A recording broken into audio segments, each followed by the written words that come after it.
Ողջույն, եթերում հարցազրույցն է։ Զրուցելու եմ ազգային ժողովի արտաքին հարաբերությունների մշտական հանձնաժողովի նախագահ Սարգիս Խանդանյանի հետ։ Բարև ձեզ։ Շնորհակալություն, պարոն Խանդանյան, հրավեր ընդունելու համար։ Վերադարձել եք Ստամբուլից ձեր խորհրդարանական գործընկերների հետ, այնտեղ հանդիպել եք ձեր ադրբեջանցի խորհրդարանական գործընկերների հետ։ Դուք բնորոշել եք, որ այս անգամ մթնոլորտը հանդիպման եղել է ավելի լավը, քան նախորդ անգամները, եւ ասել եք, որ քննարկումները եղել են կառուցողական։ Ոչ բոլորն են ձերպես լավատես, կան մարդիկ, ովքեր ասում են, որ սա դեռ չի նշանակում առաջընթաց, որ սա չի նշանակում, որ վստահություն կա Ադրբեջանի նկատմամբ խաղաղության գործընթացի համատեքստում եւ գործընթացը խաղաղության տեղից չի շարժվի, եթե չլինեն կոնկրետ հրապարակային եւ իրավական պարտավորություններ։ Որն է ձեր կարծիքով եւ ձեր մատնանշած այդ ավելի դրական մթնոլորտը, որի մասին խոսել եք, եւ արդյոք դա արտահայտված է եղել դիրքորոշումների մեղմամբ, թե ընդհանուր մթնոլորտն եք այդպես գնահատել։ Ստամբուլում էինք ԵԱԿ խորհրդարանական վեհաժողովի 23-րդ աշնանային նստաշրջանի շրջանակներում եւ առաջին անգամ էր իսկապես, եւ սա միայն լավատեսություն չէ, սա փաստերի արձանագրումն է, այս խորհրդարանական վեհաժողովի պատմության մեջ առաջին անգամն էր, երբ որ ելույթներ էինք ունենում հրապարակային Հայաստանի եւ Ադրբեջանի падգամավորները, եւ այդ ելույթները կառուցողական բառապաշար ունեին եւ ակնհայտորեն օգոստոսից 8-ից հետո խոսույթը քաղաքական մակարդակում խոսույթը փոխվել է եւ նաեւ ես արձանագրեցի, որ այն տերմինաբանությունը, որը շարունակում է երբեմն Ադրբեջանը նույնիսկ հիմա օգտագործել, խորհրդարանական մակարդակում այդ տերմինաբանությունը չօգտագործվեց, ինչը դրական տեղաշարժ է, ես լավ եմ դա գնահատում։ Ունեցանք նաև երկկողմ հանդիպում եւս առաջին անգամ էր, այս հանդիպումը նախաձեռնել պայմանավորվել էին այս հանդիպման շուրջ Հայաստանի եւ Ադրբեջանի խորհրդարանների նախագահները, որպեսզի այս մակարդակում եւս հանդիպում տեղի ունենա։ Եվ մենք ընդհանուր խաղաղության օրակարգն ենք քննարկել ենք։ Ինչ դետալներ հատկապես։ Քննարկել ենք, թե մենք ինչ կարող ենք անել որպես խորհրդարանականներ աջակցելու այս գործընթացին, ինչ ֆորմատներ կան, որոնց շուրջ հնարավոր է համագործակցել, որովհետև երբ որ ասում ենք պետք է սնուցել խաղաղությունը, սա նաև նշանակում է ոչ միայն երկրի ներսում պետք է մեր քաղաքացիների հետ խոսենք այդ մասին, այլ նաև պետք է իրար հետ Ադրբեջանի հետ խոսենք այդ մասին եւ վստահության ամրապնդման որոշակի միջոցառումներ անենք եւ պայմանավորեցինք, որ շարունակական լինեն այս խոսակցությունները։ Այս հանդիպումը ավելի շատ հանդիպում էր պայմանավորվելու, որ պետք է մենք սկսենք խոսել իրար հետ, որովհետեւ մենք իրար հետ մշտապես խոսել ենք հրապարակային ելույթների տեսքով, երբեմն մեղադրանքների տեսքով, երբեմն սուր բառապաշարի շրջանակներում, հիմա կարծում եմ, որ դա հատկապես երբ որ խաղաղությունը հաստատվել է, բայց շարունակում են մնալ խնդիրներ, նպատակահարմար չէ եւ օգտակար չէ գործընթացի համար, որովհետեւ մենք այդ շեշտադրումները անենք։ Խոսել ենք նաեւ օգոստոսի 8-ի պայմանավորվածությունների վերաբերյալ, ողջունել ենք դա, քննարկել ենք, ես ներկայացրել եմ օրինակ TRIP ծրագրի մանրամասները, թե ինչ է տեղի ունենում Հայաստանի եւ Ամերիկայի Միացյալ Նահանգների միջեւ։ Նորմալ խոսակցություն է տեղի ունեցել, որտեղ նաև այն խնդիրները, որոնք կան, դրանք եւս գերիների հարցը կրկին քննարկվել է, նույն բառապաշարի տերմինաբանության հարցը, որը մեզ անհանգստացնում եւ հուզում է կրկին այդ հարցը եւս։ Ինչ արձագանքներ են այդ ժամանակ տալիս ձեզ։ Կար ըմբռնում, որ այդ հարցերը կարեւոր են եւ անհանգստացնում են թե մեզ, թե մեր հանրությանը, բայց որ ասեմ շատ դետալային հնարավոր եղավ այդ քննարկումն ունենալ, բարդ է ասել, ես նաև պիտի նկատեմ, որ կա որոշակի խորհրդարանի դերի տարբերություն Հայաստանում եւ Ադրբեջանում կապված կառավարման ձևի հետ։ Բայց մեր խորհրդարանը լծակներ որպես այդպեսին, չասեմ խորհրդարան, լավ, խորհրդարանականները որպես այդպեսին լծակներ ունեն, որպեսզի կարողանան ազդեցություն ունենալ խաղաղության գործընթացի դրական տեղաշարժի վրա։ Ես կարծում եմ կարևորագույն լծակը այդ մեսիջների փոխանցումն է եւ եթե մենք նախկինում այդ մեսիջները փոխանցում էինք անուղղակի եղանակներով, երրորդ գործընկերների միջոցով, հիմա մենք ունենք հարթակներ, որ մենք ուղիղ կարող ենք Ադրբեջանի քաղաքական գործիչներին, падգամավորներին ասել, թե մեզ ինչ է մտահոգում։ Սա ասելիք ավելի ուղիղ եւ հստակ հատեղ հասցնելու համար լավ է, երրորդ երկրների կամ երրորդ միջնորդների կողմից մենք խնդիրներ էինք ունենում։ Խնդիրներ չենք ունենում, ուղղակի դա միշտ այդ երբ որ մեսիջը ուղիղ չի փոխանցվում, միշտ հնարավոր է դեֆորմացվի կամ այլ լույսի ներքո ներկայացվի կամ այնքան ազդեցիկ չլինի, ինչքան ուղիղ մեսիջն է։ Ես չեմ կարծում, որ խնդիրներ են եղել, բայց շատ ավելի արդյունավետ, արագ եւ կարեւոր է, որ մենք միասին իրար հետ խոսենք։ Պարոն Խանդանյան, հայկական պատվիրակությունը կարևորում է ԵԱՀԿ ձևաչափը, նշելով, որ սա հարթակ է, որտեղ հնարավոր է պարլամենտական մակարդակով խաղաղության շուրջ խոսել Ադրբեջանի հետ, բայց ԵԱՀԿ-ի ձևաչափը արդյոք այսօր կենսունակ է, թե ոչ, հաշվի առնելով, թե ինչպիսի վերաբերմունք ունի Ադրբեջանը արևմտյան հարթակների նկատմամբ, դժգոհություն, որոշ դեպքերում քննադատություն։ Հենց ձեր ասացի բերումով կարծում եմ ԵԱՀԿ-ն օգտակար հարթակ է, արդյունավետ կարող է լինել, հաշվի առնելով, որ այն բացառապես արևմտյան հարթակ չէ, հա, ընդունված ասել ԵԱՀԿ-ն ձգվում է Վանկուվերից մինչև Վլադիվոստոկ, եւ այս տեսանկյունից որպես միջազգային հարթակ, բազմակողմ հարթակ, հատկապես խորհրդարանական հարթակը օգտակար է այդ խոսակցության համար, որովհետև նաև այստեղ կան ոչ միայն եվրոպական երկրներից, նաև կան կենտրոնական Ասիայի երկրների պատվիրակություններ եւ այլն, եւ հիմա հատկապես այս կոնտեքստում, մեր տարածաշրջանային համագործակցությունների կոնտեքստում ես կարծում եմ, որ ԵԱՀԿ-ն կարող է լինել խորհրդարանական հարթակ առնվազն կարող է լինել օգտակար հարթակ քննարկումների համար։ Հիմա կարծես թե հաճախակիացել են Հայաստան-Ադրբեջան շփումները խորհրդարանական մակարդակով, օրեր առաջ Բաքվից վերադարձան փորձագետները եւ մի որոշ ժամանակ առաջ ադրբեջանցի փորձագետներն էին այստեղ, դե ել մնացած մակարդակների շփումների մասին չխոսեմ, սրանք որքանով են առաջ գցում խաղաղության process-ը։ Արդյոք հնարավոր է ասել, որ սրանք իսկապես այնքան մեծ կարևորություն ունեն, որ մենք միգուցե առաջիկայում շատ դուրս տեղաշարժերի մասին արդեն խոսենք միասին։ Ես նաև մի փոքր լրացնեմ նախորդ հարցինի պատասխան, պայմանավորվածությունը հանդիպելու երկկողմ էր, այսինքն ԵԱՀԿ քարտուղարությունը, խորհրդարանական վեաժողովի կամ նախագահությունը որևէ դերակատարում չէր ունեցել, այսինքն մենք միասին ենք պայմանավորվել, որ այս հանդիպումը լինի, եւ դա կարեւոր է նաեւ մյուս ձեր նշած շփումների տեսանկյունից, այդ թվում եւ քաղաքասարակությունների, փորձագետների, լրագրողների միջև շփումների տեսանկյունից իսկապես դրանք պետք են։ Խաղաղության կառավարման եւ շարունակականության համար պետք է որ մենք տարբեր մակարդակներով միմյանց հետ խոսենք եւ ցույց տալ որ նորմալ է խոսել Ադրբեջանի հետ, որովհետեւ միշտ հակառակն է եղել 30 տարի, խոսելը համարվել է ոչ նորմալ, շատ օբյեկտիվ եւ ոչ միայն օբյեկտիվ պատճառներով, բայց ես ուրախ եմ որ մեր գործընկերները քաղաքասարակությունից եղան Ադրբեջանում եւ տեղում ունեցան խոսակցություն, ուրախ եմ որ նաև նրանք էին եկել եւ հուսով եմ դա շարունակական կլինի,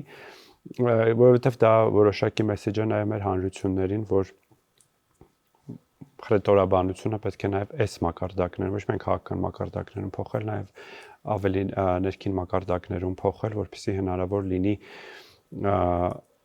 ապրել խաղաղության մեջ։ Պարոն Խանդանյան, նրանք ովքեր քննադատում են եւ չեն հավատում այդ խաղաղության գործընթացին, որը դուք եք փորձում առաջ մղել, իրենք ասում են, որ այս հանդիպումները օրինակ կարող են լինել պատրանքային առաջընթաց եւ խաղաղության գործընթացը տեղի չի կարող ունենալ, քանի դեռ դրանք իրականում գետնի վրա տեղի ունեցող քայլեր չեն, դրանք չեն ապացուցվում, խոստումները չեն ապացուցվում գործերով, օրինակ հստակ պարտավորություններ չկան, երաշխիքներ չկան, վստահելի մեխանիզմներ չկան, որ այսօր լավ խաղաղությունը հաստատված է, վաղը դա կարող է հստակ լինել, խնդիրներ չենք ունենա, սահմանային միջադեպեր չենք ունենա, կամ ինչպես իրենք են ասում, նոր զիջումներ չենք ունենա, սրան ոնց կարձագանքեք։ Նախ այդ շրջանակները, որոնք ասում են, սա խաղաղություն չէ, ունեն նաև ալտերնատիվ պատասխան թե ինչն է խաղաղությունը։ Ունեն, ասում են, դե մենք արժանապատիվ խաղաղություն ենք բերել, եթե դուք չլինեք։ Կենաց եւ ներքաղաքական օրակարգ իշխանափոխության ստանձնելու, որը ոչ այնքան ներքաղաքական օրակարգ է իրականում։ Այնուամենայնիվ գետնի վրա կա խաղաղություն, ճիշտ հակառակը իմ արձագանքը դա է, որովհետեւ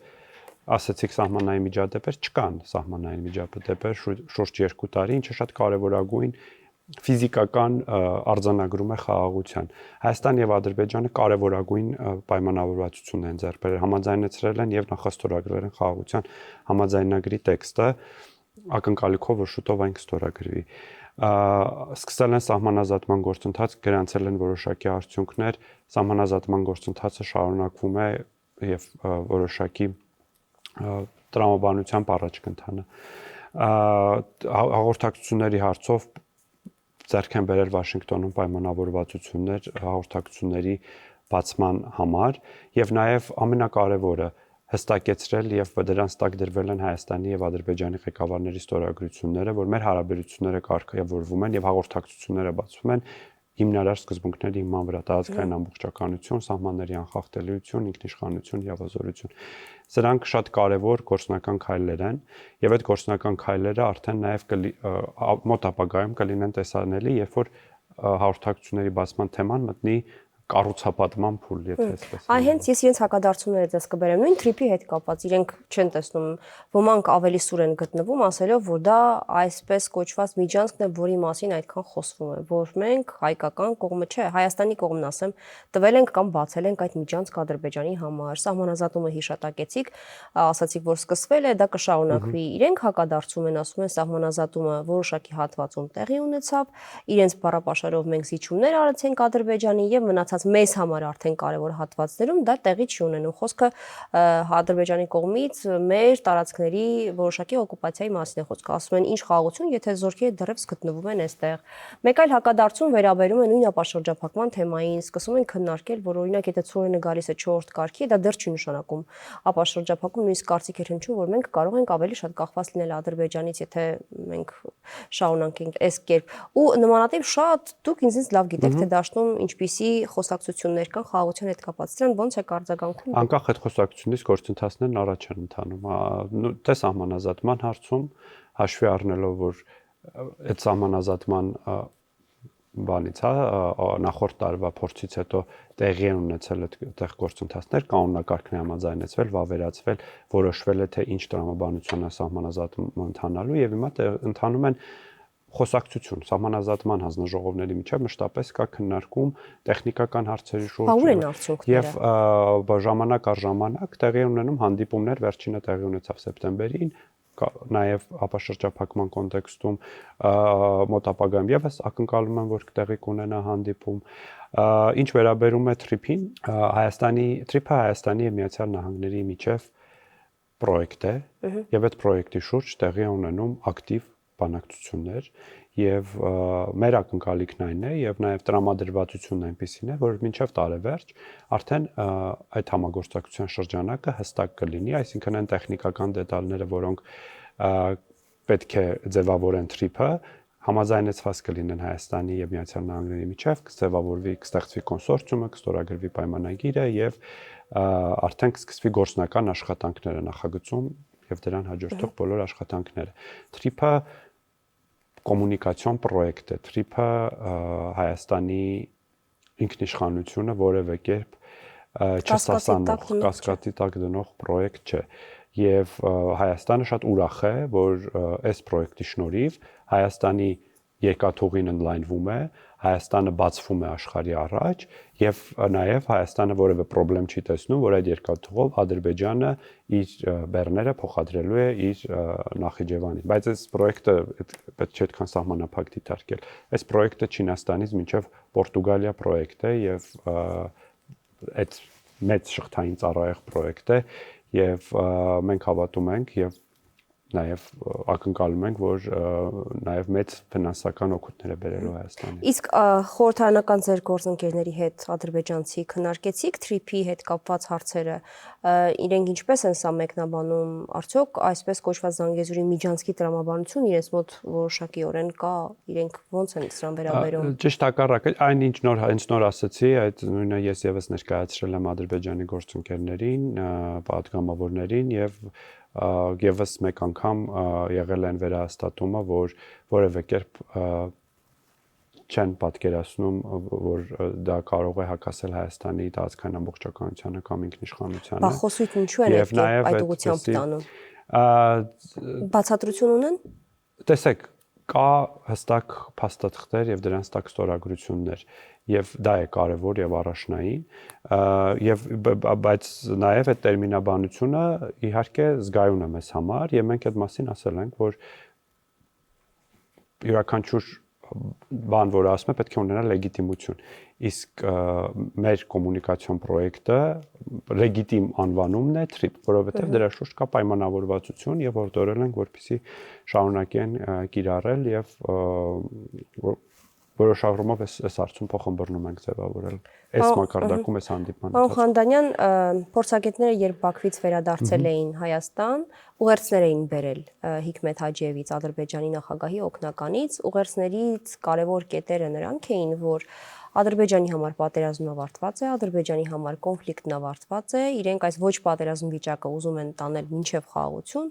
եւ ամենակարևոր ձևակերպումն այդ ուղերձների մեջ այն էր, որ իրենք տարածքային որևէ պահանջ Հայաստանի նկատմամբ չունեն եւ չեն ունենալու։ Բայց սրան զուգահեռ մենք տեսնում ենք, որ իրենք ունեն նաև կոշտ հռետորաբանություն ընդհուպ այդ օգոստոսի 8-ի ստորագրած փաստաթղթից հետո։ Նույն նախագահի խոսքերը իրենց գիտությունների ազգային ակադեմիայի գիտնականների հետ։ Տարբեր այլ իրենց լրատվամիջոցներով տարածվող փորձագետներով, միգուցե նաև քաղաքական գործիչներով։ Ոնց եք համադրում այս երկուսը իրար հետ։ Մի կողմից վերել ուղերձներ, որ չունենք պատերազմ, չենք ուզում, տարածքների նկատմամբ հավակնություններ չունենք, մյուս կողմից խոսել այսպես կոչված Զանգեզուրի միջանցքի մասին, տեղանունները անվանափոխել, խոսել Արևմտյան Ադրբեջանի մասին, դրա վերաբերյալ հանձնարարական իջեցնել երկրի մտավորականությանը, ոնց զուգորդել սրան եւ ոնց հավատալ այս ամենի մեջ, որ իրենք իսկապես ուզում են խաղաղություն։ Դե ուղերձներին եղել են այդ խոսույթին միշտ լինում են արձագանքներ եւ իսկապես կարող եմ կրկնել, որ դրանք ամենալավ ձևը չեն խաղաղության ճանապարհին կամ խաղաղությունը սնուցելու գործընթացում եւ ես ուրախ եմ, որ նման ուղերձներ է հղել ադրբեջանցի պաշտոնյան մեր քաղաքասարակությանը, կարևոր է, ողջունում եմ դա, բայց իսկապես մենք էլ մեր կողմից նաև այդ ուղերձներն ենք հղել, որ եթե իսկապես մտադրությունն այդպիսին է եւ փորձը ցույց է տալիս, որ մտադրությունն այդպիսին է, որովհետեւ օրինակ այդ հայկական ապրանքների ներմուծման համար արգելքի հանումը շատ լավ դրական քայլ էր Ադրբեջանի կողմից եւ իսկապես ցույց է տալիս, որ հնարավոր է խաղաղությունը, որը հաստատվել է, հնարավոր է լինի կենսունակ եւ շարունակական, բայց դրան զուգահեռ իհարկե այդ խոսույթը լավ բան չի սնուցում խաղաղությունը, դրա համար ինձ թվում է նաեւ որոշակի ժամանակ է պետք, որպեսզի մենք մեր խոսույթներում գանք նույն մակարդակին ու ոչ միայն նաև Հայաստանում կա էլի այդ խնդիրը մենք անընդհատ մեր երբ որ խոսում ենք մեր կառավարող ուժի խոսույթին ենք հողմանում, բայց Հայաստանում եւս տարբեր տեսակի խոսույթներ կան, որը լսվում է, որը Հայաստանում չի մնում, լսվում է Ադրբեջանում եւ այնտեղ էլ որոշակի կասկածներ եւ բաներ են առաջանում։ Իհարկե ես դա չեմ ցանկանում համեմատել պետությունների ղեկավարների մակարդակի հետ, այնուամենայնիվ այստեղ երկուստեք աշխատանք ունենք անելու, իսկ մեր աշխատանքն է անընդհատ հորդորել եւ ուղղորդել կամ կոչ անել Ադրբեջանին մնալ խաղաղության խոսույթի մեջ։ Տեսեք, դուք թեև դրական եք վերաբերում այն բանին, որ կամ հնարավոր եք համարում, որ Ադրբեջանը իսկապես ուզում է խաղաղություն, բայց դաշտում նրանք, ովքեր որ դա հնարավոր չեն համարում, իրենք բացատրություն ունեն, ասում են, ոնց է հնարավոր խաղաղության գնալ մի պետության հետ, ովքեր որ հումանիտար հարցերում մեզ հետ չեն համագործակցում, ես շատ մեղու եմ սա ձևակերպում, գերիների հարցը դուք չեք բարձրացնում, իրենք դրա հետ կապված հարցերը չեն լուծում, ասում են, ոնց է հնարավոր օկուպացված տարածքներից դուրս չգալով Ադրբեջանի հետ խաղաղության գնալ։ Սա ոնց կբացատրեք։ Երկրորդ հարցի հետ կապված կտորով արդյոք քննարկում ունեցել եք խորհրդարանականների հետ ադրբեջանցի։ Սահմանազատ երկրորդ կտորի հետ կապված այդ հարցին չհասանք այս հանդիպման ընթացքում, բայց այդտեղ մեր դիրքորոշումը հայտնի է եւ նաեւ որևէ հակադարձում չկա ադրբեջանական Բաքվի կողմից, որ այս բոլոր հարցերը, տարածքային հարցերը պետք է լուծվեն սահմանազատման գործընթացով։ Ինչ վերաբերում է գերիների հարցին, իսկապես ես էլ եմ կարծում, որ գերիների հարցը մնում է ամենախնդրահարույց կետը խաղաղության գործընթացում, հումանիտար հարց է, եւ այդ հարցը բոլոր մակարդակներում թե Ադրբեջանի հետ մեր քննարկումներում եւ թե այլ գործընկերների հետ քննարկումներում այդ հարցը բարձրացվում է եւ մեր ակնկալիքն այն է, որ բոլոր գերիները կվերադարձվեն, այս ուղղությամբ ակտիվ աշխատանք է տարվում թե երկկողմ եւ թե բազմակողմ ձևաչափերով եւ իսկ արդյունքները տեսանելի կլինեն։ Ես հույս ունեմ եւ ակնկալում եմ, որ արդյունքներ կլինեն, որովհետեւ իսկապես դա մի հարց է, որը որոշ շատ կոնկրետ առումով բարդացնում է խաղաղության գործընթացի առաջ մղումը, չնայած մնացած բոլոր ուղղություններով մենք առաջ ենք տանում գործընթացը, որևէ տեղ կանգ չենք առնում, այնուամենայնիվ հումանիտար հարցերը շարունակում են մնալ կարևոր այս տեսանկյունից։ Շնորհակալ եմ զրույցի համար։ Ես էլ եմ շնորհակալ։ Զրուցակիցս ազգային ժողովի պատգամավոր Սարգիս Խանդանյանն էր։ Կհանդիպենք։